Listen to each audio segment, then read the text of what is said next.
За актуелната политичка ситуација, мој денешен гостин е Никола Поповски, член на извршниот комитет на ВМРО-ДПМН, актуелен шеф на македонската дипломатија и вице-премиер. Добар ден, добре дојдовте во студио 2 на Сител, господине Поповски. Добар ден. Со подпишувањето на платформата од Тирана се создава еден преседан со кој една соседна држава се меша во составувањето на влада на друга држава, односно на Македонија. Платформата стана услов за коалицирање за состав на новата влада по изборите на 11 декември. Колку ваквото однесување доколку помине во Македонија може да се практикува и во други земји од регионот па и пошироко? Видете, во многу елементи потсеќа на еден традиционален балкански пристап, доколку немате капацитет или имате премногу предизвици на домашен терен, да се обидете топката да ја префрлите кај соседите или за некаква прекугранично лидерство да покажете. Мислам дека тоа е типично и со пристапот на господинот Рама во оваа ситуација. Најмалку што ни треба во овие моменти во кои мислам дека приоритетот на сите треба да биде обединување на регионот за идно членство во Европската Унија, е да стимулираме вакви потфати во кои директно се вмешувате во политичките збиднувања во соседната земја. Загриженоста е споделена не само помеѓу балканските земји, него би рекол и пошироко, бидејќи ова се типични пристапи за 90-тите години во кои се подгреваше на некој начин нетрпеливост на база на тоа кој кому треба да сугерира што треба да се стори во соседната земја околу политичките збиднувања. Заедно последната пресконференција остави простор за отворање на дебата околу барањето на албанските партии за осуда на геноцидот врз албанците. Какви се реакциите и од соседните земји, меѓутоа и од останатите представници на меѓународната заедница со кои што сте имале контакти во изминатиот период по ова прашање? Веројатно најпроблематично би било тоа што го спомнав претходно. Ваков пристап дополнително отвара проблеми.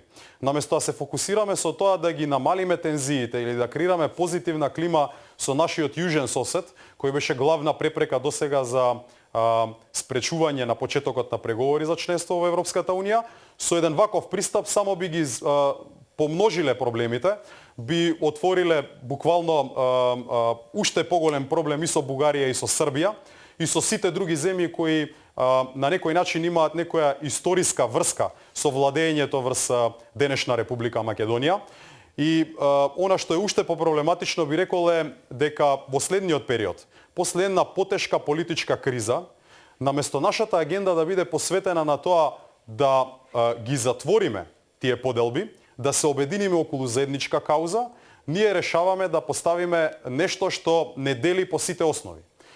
Мислам дека приоритетите за било кој сериозен политичар во оваа земја треба да бидат едноставни, а тоа е модернизација на државата, економски раст и обединување во општеството. Се што предлагате, кое не одговара на ова прашање во позитивен контекст, мислам дека веднаш треба да биде отфрлено. И треба да се посветиме на овие прашања бидејќи времето одминува, а проблемите со кои се соочува Европската Унија не сугерираат дека утре некој ќе застане и ќе рече дајте по секоја цена да ги внесеме балканските земји во Европа. Сосем спротивно. Многу ќе зависи од тоа каква клима имаме дома.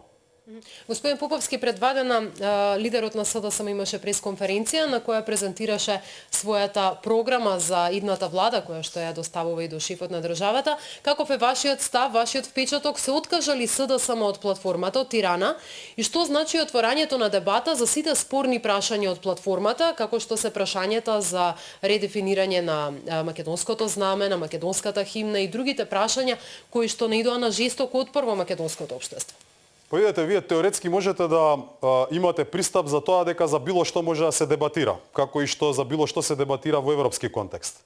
Но човек и партија која претендира да биде власт во Македонија и посебно некој што во подолг временски период повторува дека се чувствува дека треба да биде следниот премиер во Република Македонија, да се зафати со ваква платформа и да постави вакви приоритети како што беа изложени од негова страна е во најмала рака проблематично. Најпрвин затоа што не одговара на главното прашање околу кое имаме консензус во нашата држава, тоа е дека сакаме да се обединиме околу перспективата за успешна, економски развиена Македонија, стабилна Македонија во рамки на Европската Унија. Наместо да се зафатите со такви приоритети, вие и наметнувате на јавноста прашања кои не делат, реално не делат и не носат ништо добро за обединувањето во Република Македонија околу оваа кауза. Гледаме дека стотици илјади граѓани секојдневно се на улиците, има отпор кон платформата, има отпор кон ова таинственост во преговорите на СДСМ со албанските партии. Ние видовме дека ЗАЕФ не отиде во детали за да јавноста знае што точно е договорено во делот на законот за јазици, колку ваквото однесување придонесува за дополнително подгревање на тензиите. Па најголемиот предизвик би рекол во овој момент е недостатокот на транспарентност. Ние имаме дебата околу тоа што треба да бидат следните приоритети и околу што треба да се посветиме. Јас верувам дека имаме постигнато консензус на национално ниво за тоа што треба да ни се приоритетите и за нив говорев претходно, но немањето на транспарентност, не излегување во јавност со што сакаме да излеземе, што сметаме дека е приоритетно и цело време одбегнување на темата за тоа што ќе бидат приоритетите доколку имаат можност да формираат влада, мислам најпроблематично во овој контекст. Ние треба конечно да расчистиме со една перспектива. Дали ќе се свртиме кон иднината и ќе гледаме со што се занимава светот денес. Платформа за која се разговара во светот денес е каде ќе се изградат следните фабрики од најновата генерација за батерии, за електрично производство, за обединување на пазарот во Европа, за трговските договори на глобално ниво. Ние се занимаваме со платформи кои не влечат назад во минатиот век и не носат ништо од оваа перспектива за која сме се договориле дека е обединителен фактор во државата. Веројатно и господинот Заев носи најголема одговорност со тоа што со нетранспарентниот пристап ја подгрева атмосферата и креира една клима на недоверба. Јас мислам дека доколку има некој чекор што би можело да се превземе е да упатиме јасна и недвосмислена порака дека приоритетите не се сменети и дека во однос на тие приоритети она што го правиме е поврзано со членството во Европската унија.